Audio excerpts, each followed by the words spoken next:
اعوذ باللہ من الشیطان اللعین الرجیم بسم اللہ الرحمن الرحیم الحمد للہ رب العالمین والصلاة والسلام والتحیۃ والاکرام علی من اختارہ من شجرۃ الانبیاء ومشکاۃ الضیاء ومنہاج البادی والکتاب الہادی مولدہ بمکہ وہجرتہ بطیبہ علا بہا ذکرہ بحجۃ کافیہ وموعظۃ شافیہ ارسلہ بدین المشہور وعلم الماثور والکتاب المستور مولانا ومقتدانا وہادینا ابی القاسم محمد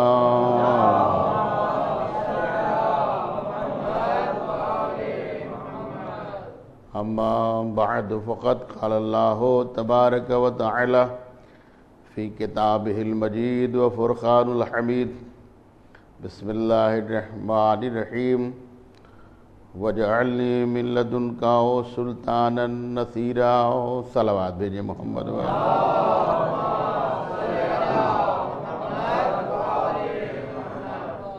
خاندان عصمت و طہارت پر باواز بلند صلوات عنایت فرمائیں۔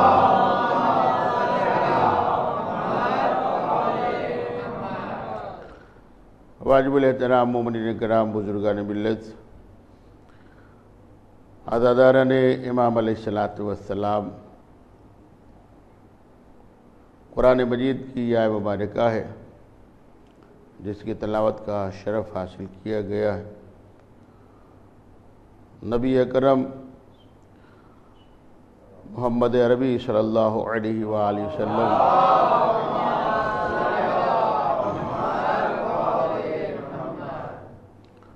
وہ دعا کر رہے ہیں، اس دعائیہ کلمات کو اللہ نے قرآن کے اندر آیت کی شکل میں نازل فرمائے۔ عزیزان گرامی، الحمدللہ وہ لوگ تشریف فرما ہے جو شروع سے ہماری مجالس کے اندر شرکت فرماتے رہے ہیں۔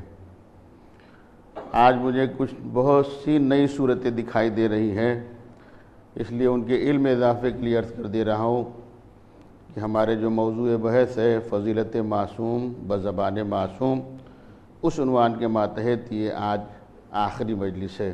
ایک صلوات بھیجیں محمد و آل محمد۔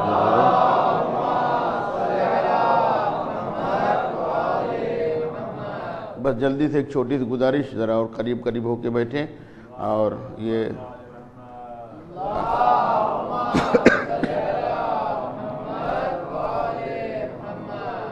زحمت نہ ہوئے کہ اور صلوات بھیجیں محمد و آل محمد۔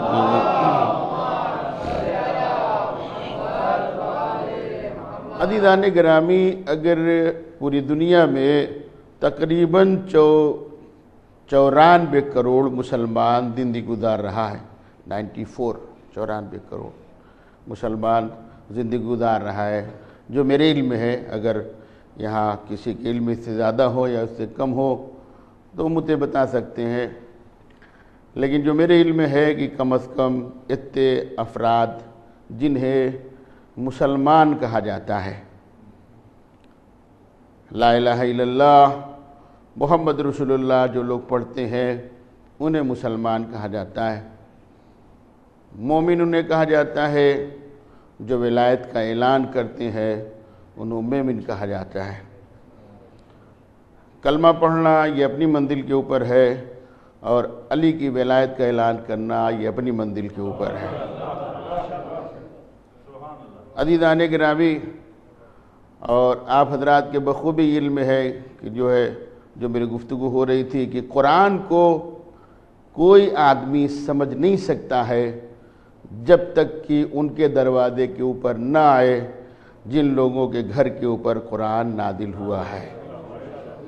وہ بتائیں گے کون سی آیت کس سبب سے نازل ہوئی ہے، کس اعتبار سے نازل ہوئی ہے۔ اور صرف اگر کوئی یہ سوچے کہ ہم قرآن کو سمجھ لیں تو قرآن دین فہمی کی کتاب کا نام نہیں ہے، قرآن مجید اللہ کی کتاب کا نام ہے۔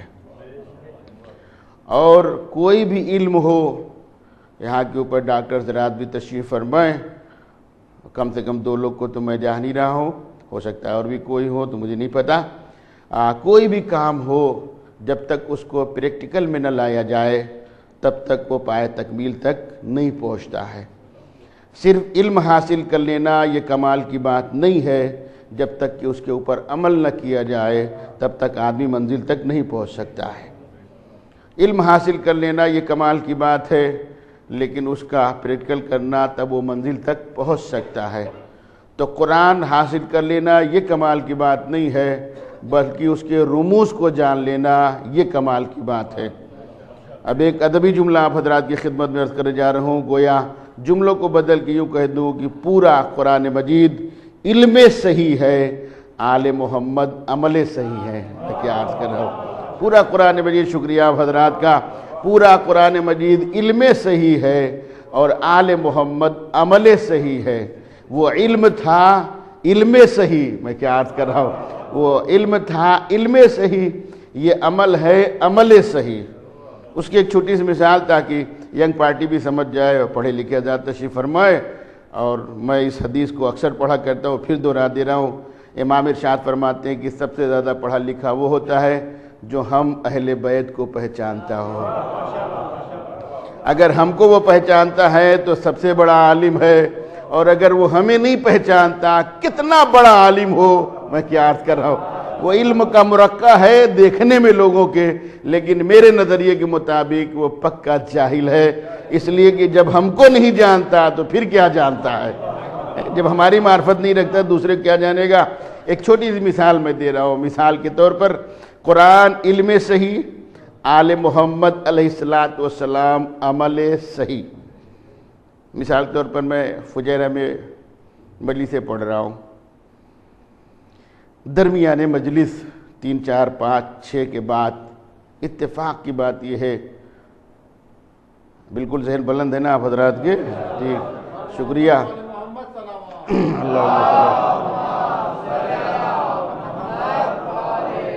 اتفاق کی بات یہ ہے کہ ہمارے سر کے اندر بہت شدت کا درد پیدا ہو گیا، اور ایسا وہ درد ہے کہ جو ناقابل برداشت ہے۔ بہت ہم نے صبر کیا لیکن نہیں ہو سکا۔ اکثر و بیشتر ہم اپنی دوائیاں خود لے کے چلتے ہیں تاکہ کسی کو زحمت بھی نہ ہو، لیکن وہ دوائیاں ہمارے کام نہ آئی۔ بھائی امتیاز صاحب جب تشریف لے آئے تو میں نے ان سے شکوہ کیا، مثال بھی رہے، مثال سمجھیے گا۔ میں نے ان سے کہا کہ بھائی صاحب بہت شدت سے درد ہو رہا ہے، ایک علم صحیح ہے ایک عمل صحیح ہے، توجہ فرمائیے گا۔ عزیزان گرامی، انہوں نے کہا کہ مولانا صاحب یہاں کے ہاسپٹل میں ہمارے بہت ہی قریبی ایک جاننے والے ڈاکٹر صاحب ہیں، ان کے پاس میں آپ کو لے کے چلتا ہوں۔ وہ بیچارے رات میں ہماری محبت میں مجھے لے کے گئے، اور جانے کے بعد ڈاکٹر صاحب سے ملاقات کی، اور ملاقات کے بعد ان سے بتایا کہ یہ ہمارے مولانا صاحب ہیں، جس کو ہم لوگ ہندی میں کہتے ہیں یہ ہمارے دھرم گرو ہیں، ٹھیک ہے، یہ آئے ہوئے ہیں لکھنؤ سے، مجلس سے پڑھ رہے ہیں، ان کے سر میں بڑا شدت کا درد ہو رہا ہے، آپ ان کا معالجہ کیجئے، توجہ کیجئے گا میرے عزیزو۔ تو انہوں نے کہا اچھی بات ہے، آپ تشریف رکھیے۔ ہم دونوں آدمی بیٹھے ہوئے تھے، انتظار کر رہے ہیں کہ اب ڈاکٹر صاحب ہمیں پردے کے اندر بلائیں۔ میں کیا عرض کر رہا ہوں، ہم لوگ انتظار کر رہے ہیں کہ اب ڈاکٹر صاحب ہمیں حجرے کے اندر بلائیں، پردے کے اندر بلائیں۔ اس کا مطلب کہ انتظار کرنے میں بڑا لطف آتا ہے، انتظار کرنے میں بڑا لطف آتا ہے۔ ہم انتظار کرتے رہے، وہ گھڑی بھی آئی، وہ ساتھ بھی آیا، وہ لمحہ بھی آیا کہ ہم لوگ وہاں کے اوپر داخل ہوئے۔ انہوں نے میرا تعارف کرایا، اور اس کے بعد ڈاکٹر صاحب نے بڑے غور سے فقروں کو ان کے سنے اور مجھے بھی دیکھا۔ دیکھنے کے بعد ڈاکٹر صاحب نے ایک قلم اٹھایا، ایک کاغذ اٹھایا، اپنا لیٹر پیڈ اٹھایا، وہی سمجھیے، اس کے اوپر انہوں نے کچھ فقرے لکھے، اور لکھنے کے بعد انہوں نے دے دیے، یہ لیجئے لے کے جائیے۔ دونوں آدمی ہم وہاں سے نکلے، وہ گئے ایک بقالے کے اوپر جسے پنساری کی دکان کہا جاتا ہے، سمجھتے ہیں نا پنساری کی دکان جہاں ہر شے مل جائے، وہاں گئے، اور جانے کے بعد امتیاز بھائی نے ایک دھاگا خریدا۔ خریدنے کے بعد جو ڈاکٹر صاحب نے پرچہ لکھا تھا اس کو موڑا، اس کی ایک تعویذ بنائی، پڑیا بنایا، بنانے کے بعد میرے گلے میں لٹکا دیا، کہا سرکار اس سے آپ کو آرام مل جائے گا، میں جا رہا ہوں اپنے گھر۔ میں کیا عرض کر رہا ہوں، غور فرمائیے گا۔ یہ وہ ہمارے گلے کے اندر لٹکا کے اپنے گھر کے اوپر چلے گئے۔ اب بجائے میرا درد کم ہونے کے اور بڑھتا چلا گیا۔ جب صبح نمودار ہوئی، پوری رات میں ایسے ہی کراہتا رہا۔ جب صبح نمودار ہوئی، تشریف لے آئے، میں نے کہا آپ نے بڑی تعریف کی تھی، کہاں لے جا کے پھنسا دیا، نہ کوئی فائدہ ملا نہ کچھ۔ تو کہنے لگے اچھا آپ انتظار کیجئے۔ پھر انہوں سے گفتگو کی، اور گفتگو کرنے کے بعد پھر لے کے گئے ہمیں وہاں، اور اس کے بعد کہا ارے صاحب پورے شہر میں آپ کا نام، آپ کے علم کا چرچا، آپ کی ڈاکٹری کے چرچا، اور آپ نے ہمارے مولانا صاحب کو کیسا علم دیا جس سے کوئی فائدہ حاصل نہیں ہوا۔ انہوں نے ڈاکٹر صاحب نے بڑے غور سے ہم دونوں کی صورتوں کو دیکھا، دیکھنے کے بعد کہا کہ صورت سے تو آپ لوگ پڑھے لکھے لگتے ہیں۔ میں کیا عرض کر رہا ہوں، صورت سے تو آپ لوگ پڑھے لکھے لگتے ہیں۔ ایک صلوات بھیجے محمد وآل محمد جو کہ بھئی صورت سے تو آپ حضرات دونوں پڑھے لکھے لگتے ہیں۔ یہ بتائیے کہ میں نے جو آپ کو اپنا علم دیا تھا لکھ کے پرچے کے اوپر، آپ نے کیا کیا؟ تو بھائی صاحب نے مسکرا کے کہا کہ میں نے ایک دھاگا خریدا، ایک پڑیا بنائی، تعویذ کی شکل میں مولانا صاحب کے گلے میں لٹکا دیا۔ کہا نہیں، روز لٹکاتے رہیے، کبھی فائدہ نہیں دے گا۔ میں کیا عرض کر رہا ہوں، اس لیے کہ اس کاغذ کے اوپر میرا علم تھا۔ اگر آپ چاہتے کہ میرا علم آپ کو فائدہ دیتا تو بجائے اس دکان کے جانے کے میڈیکل اسٹور کے اوپر جاتے، وہاں وہ پرچہ دکھاتے، آپ کو دوائیاں ملتی، جب آپ دوائیاں کھاتے تب جا کے میرا علم آپ کو فائدہ دے گا۔ لاکھ قرآن کافی سمجھنے والوں کافی سمجھتے رہو، جب تک کہ اہل بیت کا سہارا نہ لیا جائے کبھی علم سمجھ نہیں سکتے۔ ایک صلوات بھیجے محمد وآل محمد کے اوپر۔ اس سے بہتر صلوات بھیجے محمد وآل محمد کے اوپر۔ پیغمبر ارشاد فرما رہے ہیں پروردگار تم مجھے اپنے پاس سے سلطان نصیر دے دے۔ سلطان کے معنی بادشاہ کے ہوتے ہیں، سلطان کے معنی حاکم کے ہوتے ہیں۔ سلطان کا معنی یہ کہ جس کے اختیارات ہر شے کے اوپر ہو اسے سلطان کہا جاتا ہے۔ اور اسی کے ساتھ ایک لفظ استعمال کیے نصیرہ۔ ایک ہوتا ہے نصیر، دوسرا ہوتا ہے نصیرہ، دونوں میں فرق ہے۔ عربستان میں رہتے ہو سکتا ہے اتباع تو آپ سمجھتے ہو۔ ایک ہوتا ہے نصیر، مدد کرنے والا، نصیرہ دوام کے اوپر دلالت کرتے، یعنی ہمیشہ مدد کرتا ہو۔ ایسا نہ ہو کہ آج ہماری مدد کر رہا ہو کل موقع دیکھ کے نکل جائے، نہ۔ ارشاد فرمایا تو مجھے سلطان نصیرہ دے دے۔ نصیرہ کے معنی جو ہمیشہ مدد کرے۔ اسی لیے شاید میرے مولا نے ارشاد فرمایا ہے میں نے سب کی مدد کی ہے، کوئی نبی انکار نہیں کر سکتا کہ ہم نے مدد نہ کی ہو۔ بس فرق یہ ہے آخری نبی میں اور نبیوں میں کہ سب کی مدد چھپ چھپ کے کی ہے، محمد کی مدد کھل کھل کے کی ہے۔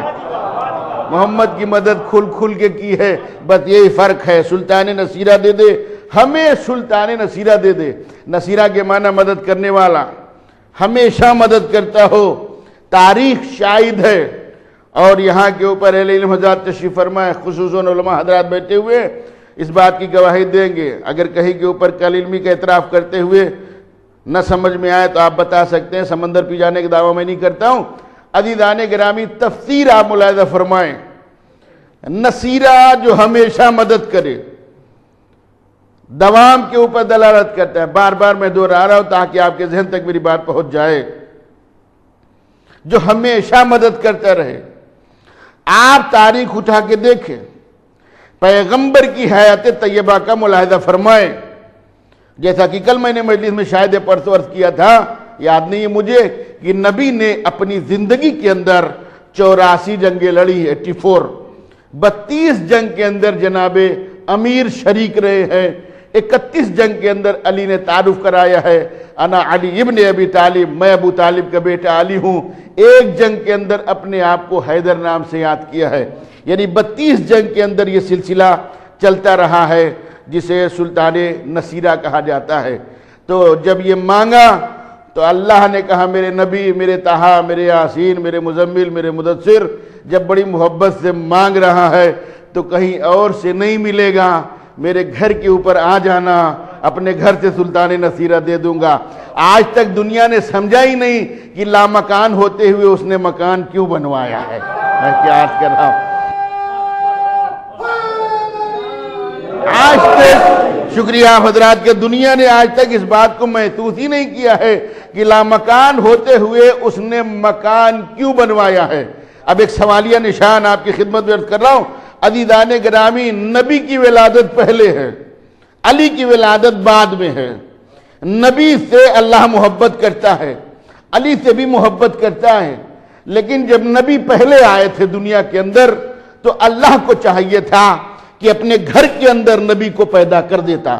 توجہ چاہ رہا ہوں، میں کیا عرض کر رہا ہوں، عزیزان گرامی سوچئے گا، اللہ کو یہ چاہیے تھا، اتنے دن تک انتظار کیوں کیا؟ اگر گھر بن گیا تھا تو اس گھر کے اندر نبوت کا انتخاب کیوں نہیں کر دیا؟ کیوں نہیں نبی کو اس گھر کے اندر پیدا کر دیا؟ اتنے دن تک انتظار کیوں کیا؟ کل میں نے کچھ فکرے عرض کیے تھے آپ کی خدمت میں، اتنے دن تک کیوں انتظار کیا کہ اس گھر کا مالک آ جائے، اس گھر کے اندر آ جائے؟ یہ علی ہی کا انتخاب کیوں کیا جا رہا تھا؟ نبی کو کیوں نہیں اپنے گھر کے اندر پیدا کیا؟ اس کے اندر بھی ایک راز پوشیدہ ہے۔ یہی تو اصل معاملہ ہے میرے عزیزو، اگر انسان سمجھ لے تو بات ہی ختم ہو جائے۔ ایک صلوات بآواز بلند بھیجے محمد وآل محمد۔ اس سے بہتر صلوات بھیجے مل جل کے محمد وآل محمد۔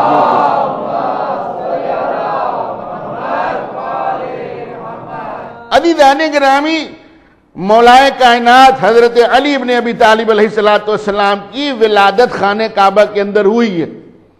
سب نے اس بات کو لکھا ہے، کتابیں بھری ہوئی ہیں، اپنوں میں لکھا ہے، بیگانوں نے بھی لکھا ہے، کوئی انکار نہیں کر سکتا ہے۔ اب وہ الگ بات ہے کہ اگر کسی کو کسی سے بغض الہی ہو جائے تو اس کا علاج دنیا کے اندر نہیں ہے، اور یا تو اگر وہ نہیں پیدا ہوئے تو کوئی اور پیدا ہوا تو وہ بتا دیجئے۔ میں کیا عرض کر رہا ہوں بھئی، اگر وہ نہیں پیدا ہوئے تو کوئی بھی پیدا ہوا ہے، ہمیں آپ بتا دیجئے کہ فلاں صاحب پیدا ہوئے، ہم تسلیم کر لیں گے، مان لیں گے۔ لیکن لکھا یہ گیا کہ علی کی ولادت خانہ کعبہ کے اندر ہوئی۔ کل میں نے ایک منزل میں آپ کو روکا تھا، تھوڑی سی بات بڑھا رہا ہوں، اسی سے ملتی جلتی ہوئی ہے۔ خود بی بی ارشاد فرماتی ہیں کہ میں 3 روز تک خانہ کعبہ کے اندر مقیم رہی، واللہ یرزقو من یشاء بغیر حساب، جو رزق میں چاہتی تھی اللہ مجھے دیتا تھا۔ اب یہاں سے ذہن کو بالکل بلند ہو کے کر کے سنیے گا۔ اس کے بعد ارشاد فرماتی انی اردت ان اخرج البیت، جب میں نے ارادہ کیا کہ میں اس گھر سے نکلوں۔ میں کیا عرض کر رہا ہوں، یعنی مجھ سے کسی نے نہیں کہا، جب میں نے ارادہ کیا کہ میں اس گھر سے نکلوں، مجھ سے اللہ نے نہیں کہا کہ آپ یہاں سے تشریف لے جائیے۔ جب میں نے ارادہ کیا میں اس گھر سے نکلوں، فہوتف غیبی، پس غیب سے ایک آواز آئی، یا فاطمہ بنت اسد سمیتہ علیہ، اے فاطمہ بنت اسد میں نے اس کا نام علی رکھا ہے، اس لیے کہ میں اعلیٰ ہوں، یہ علی ہے۔ میں کیا عرض کر رہا ہوں، ارشاد فرما رہے ہیں۔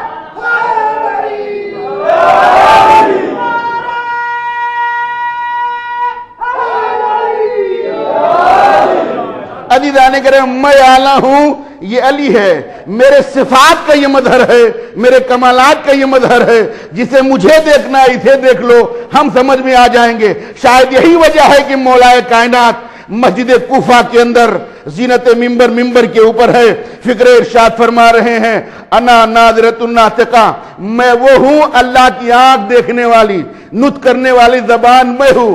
اللہ نے سا اللہ الناطقہ، اللہ کی وہ زبان ہے جس سے میں گفتگو کرتا ہوں۔ پھر ارشاد فرماتے ہیں میں تمہاری نماز ہوں، میں تمہاری تسبیح ہوں، میں تمہارا روزہ ہوں، میں تمہاری زکوٰۃ ہوں۔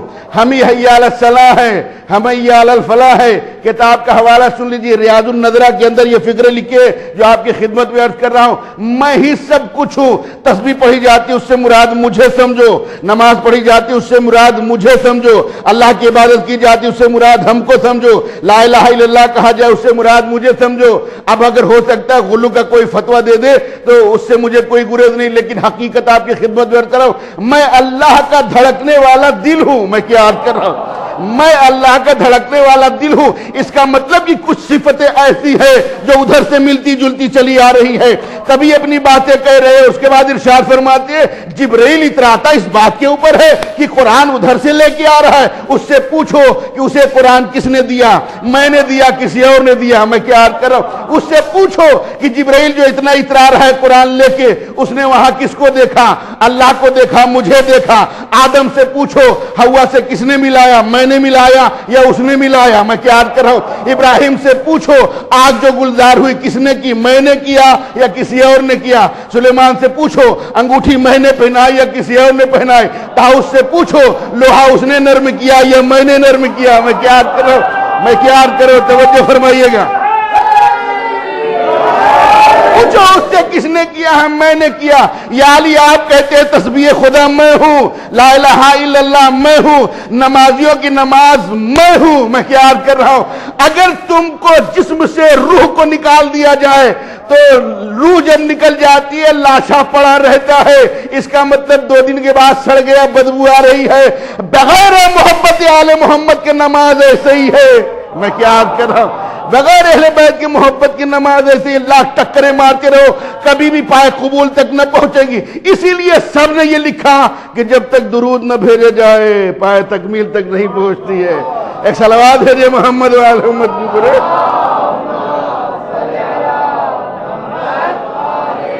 یہ مسجد کوفہ سے بول رہے ہیں اور منبر سے بول رہے ہیں، کہیں ایسی ویسی جگہ نہیں کہہ رہے ہیں. اور عجیب بات ہے سننے والے مومنین بھی ہیں، منافقین بھی ہیں. میں کیا عرض کر رہا ہوں. جس وہ خطبہ دے رہے ہیں مومنین بھی ہیں، منافقین بھی ہیں. منافق بھی سن رہا ہے، مومن بھی سن رہا ہے. علی بول رہے ہیں یا علی معاملہ کیا ہے؟ کہا دنیا والوں کو پیغام دے رہا ہوں، ان سے پوچھو. دستے در جوڑ کے قمر عباس ایک فکر عرض کرنے جا رہا ہے. یہ بالکل غلط بات کہی جاتی ہے کہ جناب آدم نے گندم کھا لیا تھا اس لیے اللہ نے ان کو جنت سے نکال دیا تھا. آپ نیچے جائیے اور لباس جنت چھوڑ کے جائیے. گندم کی بات نہیں ہے. چھٹے امام جعفر صادق علیہ الصلوۃ والسلام وہ خود ارشاد فرماتے ہیں کہ اگر کوئی یہ بات کہتا ہے تو اس کے اوپر لعنت ہو، اس لیے کہ آدم کو جو نکالا گیا گندم کھانے کی وجہ سے نہیں نکالا گیا. میں کیا عرض کر رہا ہوں.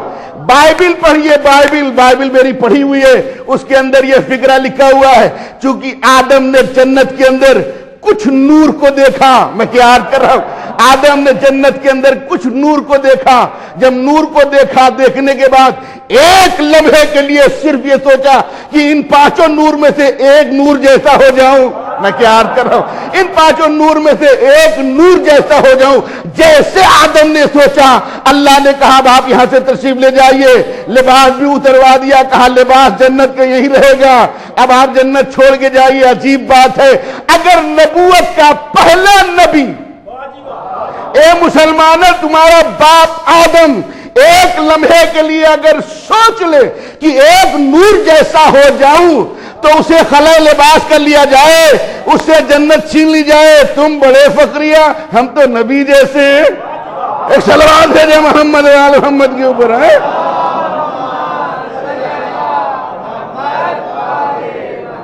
اس سے بہتر صلوات بھیجے محمد و آل محمد کے اوپر.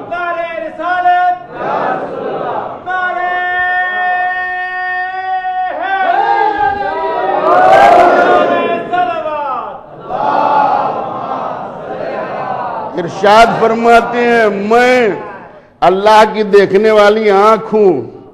خود مولا ارشاد فرماتے ہیں میں اللہ کی دیکھنے والی آنکھ ہوں. یہی تو میں اکثر کہا کرتا ہوں کہ فضیلت ہر آدمی کے حلق سے نہیں اترتی ہے. اور وہ بیچارہ جو مجبوراً مجلس میں آ کے بیٹھ جاتا ہے منہ دکھانے کے لیے، اس کے دیوں بھی حلق سے فضائل نہیں اترتے ہیں. ایک اور صلوات بھیجے محمد و آل محمد کی طرف. تو اسے بھی نہیں اس کے حلق سے اترتے. اب چاہے خود سے آیا ہو چاہے پریشر کی وجہ سے آیا ہو، وہ تو گھڑی دیکھے گا ختم ہوگی ہم چلیں. لیکن عزیزان گرامی یہ حق ہے، اس لیے ارشاد فرمایا ہے. اور میں یہ بات کہا کرتا ہوں کہ اہل بیت علیہ السلام کے جب فضائل پڑھے جائیں تو جب سنا کرو تو سنا تان کے سنا کرو، اس لیے کہ ہمارے مولا کے اندر یہ فضیلتیں پائی جاتی ہے، اس لیے بیان کی جاتی ہے. ہمارے مولا نے شکریہ آپ حضرات کا، ہمارے مولا نے کبھی بھی اپنے چاہنے والوں کو کسی گلی کوچے کے اندر شرمندہ نہیں کیا ہے۔ پکار کو تو دیکھو، ہم تو اتنے بڑے ڈرپوک کہ اب نام بھی نہیں رکھنے کے تیار۔ ایک اور صلوات بھیجے محمد والو، پکار کے بھی تو دیکھو۔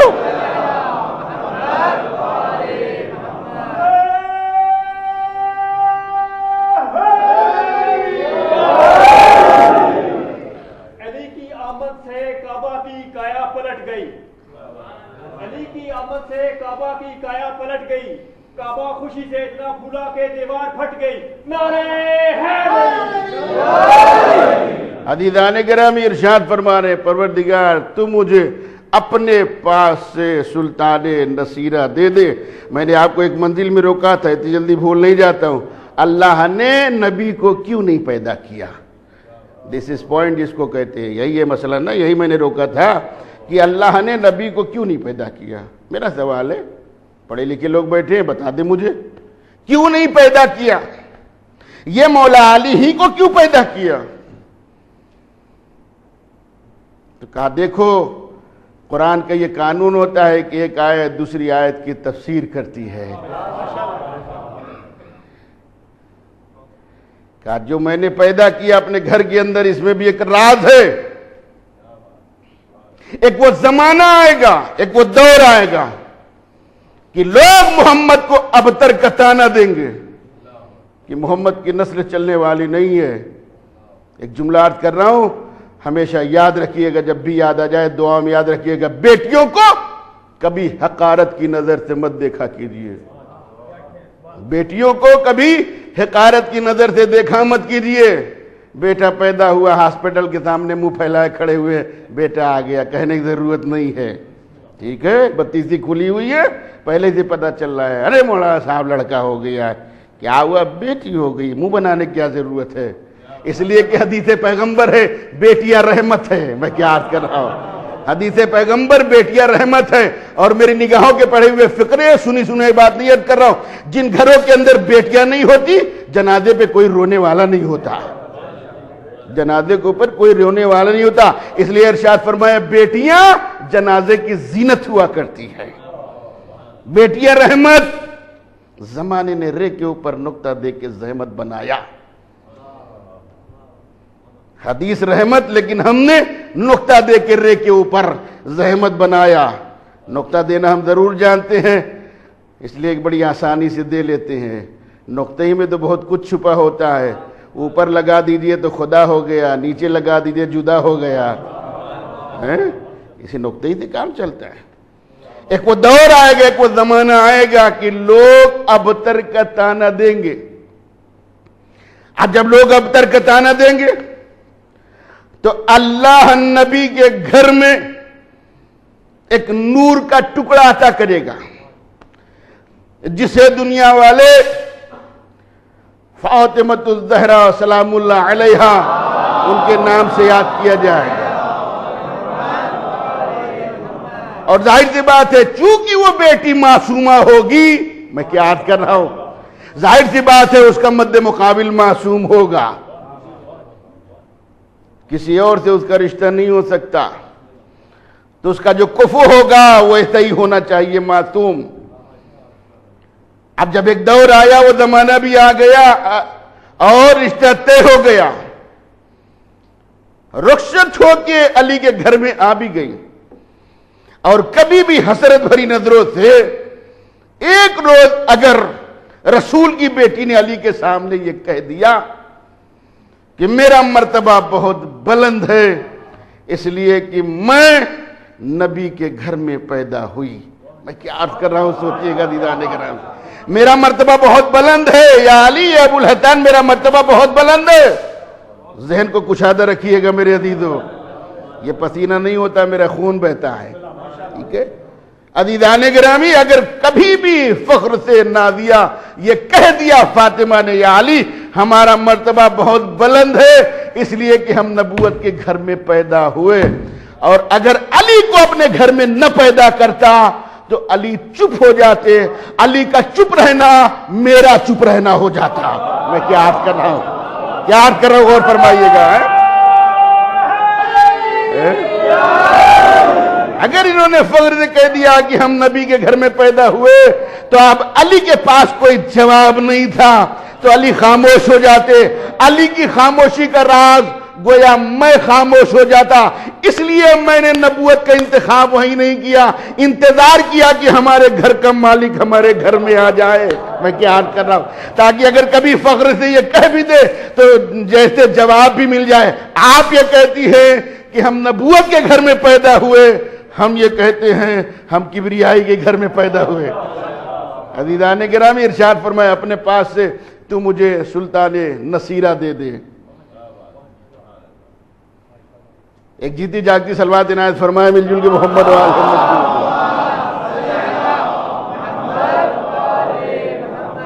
بات انشاءاللہ دامنے وقت کے اندر ختم ہو جائے گی، کوشش میری یہی روز رہتی ہے۔ اب ظاہر سی بات ہے کیسٹ تو چلتی نہیں ہے کہ آپ دبا دے چالو ہو گئی، دبا دیجئے بند کر دی جائے، ٹھیک ہے؟ وہ کیسٹ آپ کے اختیار میں، جب چاہیے ریموٹ سے چلا دیجئے۔